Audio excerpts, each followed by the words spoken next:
Krystal, what are you taking a look at? Well, guys, we seem to be standing at a true precipice, a real turning point in political, economic, and world affairs, surrounded by chaos and uncertainty with really only one thing seemingly certain. The future is going to look nothing like the past. And that future is coming at us really fast. The recent regimes of frothing easy money from the Fed or the US being the sole superpower and of capital above all else as the only possible economic model, it looks increasingly likely that all of that might be ending. It's much harder to say what comes next, of course. I'm going to explore each of those topics over the next few shows, but I want to start today with this question. Is the economy as we know it over? So here's the backstory. You guys know some of this. In the last decade, the Fed has taken extraordinary actions twice to rescue the stock market, once during the housing crash and once during COVID. In both instances, as the market plummeted, the Fed swooped in, injecting trillions of dollars in order to backstop losses in the stock market, and during the COVID crisis, also in debt markets as well. Those actions were undertaken for really understandable reasons, but they've had massive consequences on our economic life. Now, it helps to visualize how unusual those actions have been, so take a look at that chart that's on the top of your screen. You can see, for most of the entire history of the Fed didn't really own a lot of stuff, didn't have a lot of assets on their balance sheet. Then, with the housing crisis, you can see that little orange line jump up significantly before continuing a slow and steady rise through most of the 2010s. Then, we go through a period of leveling off and then begin to even decline as the Fed began the long march down from its massive spending spree. But lo and behold, COVID hits, the market tanks, and the Fed leaps into action once again, swelling its balance sheet to the equivalent of over a third of the US economy. Now, listen, there are complicated mechanics here, but the basics are really pretty simple. Fed used trillions of dollars to prop up the prices of basically every class of asset that rich people hold.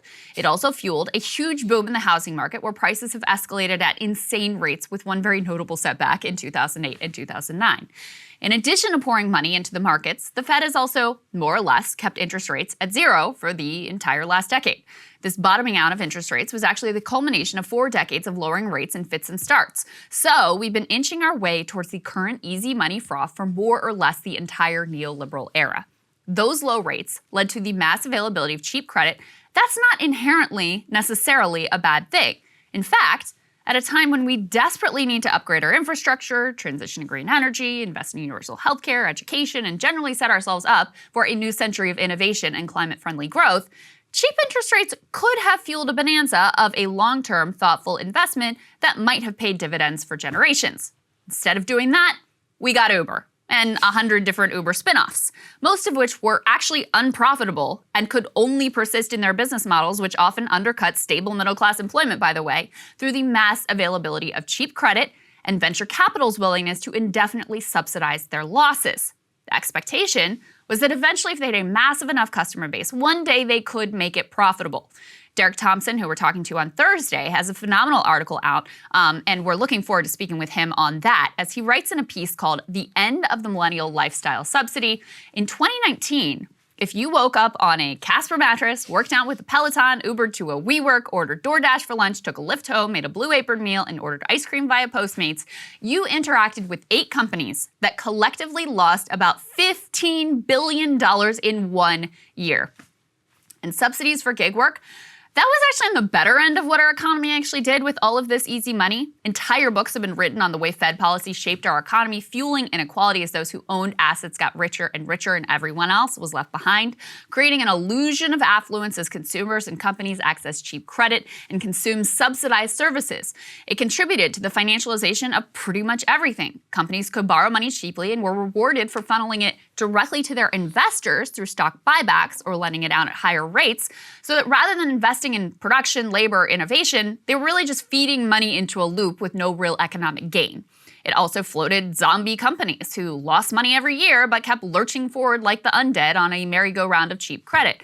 And of course, it created speculative manias like the crypto bubble, NFTs, meme stocks, and the like, as retail investors at the tail end of the cycle were convinced that they'd be fools to miss out on all the good times. The last part, by the way, is almost exactly what happened in the build-up to the stock market crash of 1929. As stock market gambling went mainstream, regular consumers were pulled into the market buying stocks on margin. Disaster ultimately ensued, of course. They were assured at every turn they couldn't possibly lose because betting on the stock market going up forever was a bet on the very promise of America. Now, the overall effect of the past decade has been to make our economy considerably more fake. Fake prices, fake asset bubbles, fake billionaires, fake companies, fake let's go Brandon meme coins. Restoring some sense of actual connection to real economic value, connecting prices to reality is ultimately necessary. But that doesn't mean it's not going to be extremely painful in the meantime. Nor is it clear that the Fed will actually even go through with it. If the markets go full 1929 crash, are they really going to keep pushing the rates higher and unloading assets off the balance sheet? Should they? There are literally no good answers here. Every choice at this juncture involves a lot of pain. And I would be lying to you if I told you I know exactly how this is going to play out, how it's going to change your life, other than some really specific things that seem pretty clear. Mortgage rates already spiking at record rates. Those subsidized companies are getting real with what it actually costs to have a human hand-deliver Doritos to your door. And we're very likely to have a full-on recession with all of its attendant misery and ultimately death.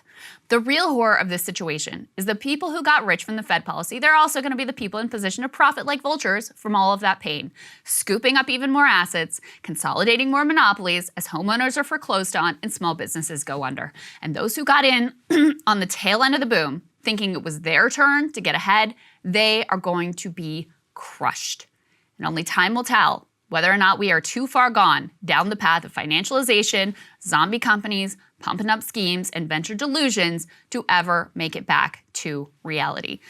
I really feel like we are at this moment of cable news is ripping us apart, dividing the country, making it impossible to function as a society, and making it impossible to know just what is true and what is false. But the good news is they are failing and they know it. That is why we're building something new, a new mainstream, a healthier one, something more trustworthy, something that we are going to need in one of the most pivotal times in American history. We are building up here for the midterms, for the upcoming presidential election, but we need your help. So if you can help us out by becoming a premium member today at breakingpoints.com, we're trying to change America for the better and the entire world. So what are you waiting for, guys? Go to breakingpoints.com and sign up and help us build a new mainstream.